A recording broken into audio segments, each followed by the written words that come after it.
পুরীর মন্দিরে যে জগন্নাথ দেব রয়েছেন তার হাত পা নেই কেন জানো?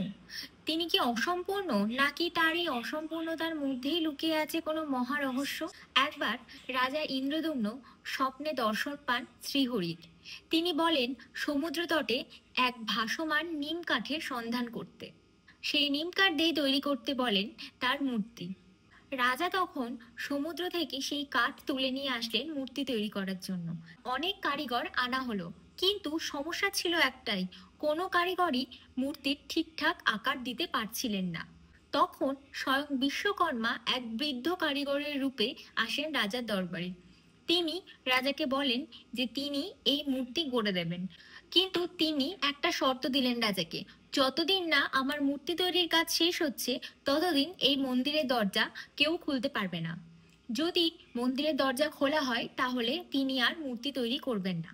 রাজা রাজি হলেন, কিন্তু যখন প্রায় 15 দিন কেটে গেল তখন রানী উদ্বিগ্ন হয়ে মন্দিরের দরজা খুলে ফেললেন। আর তখনই বিশ্বকর্মা অদৃশ্য হয়ে গেলেন।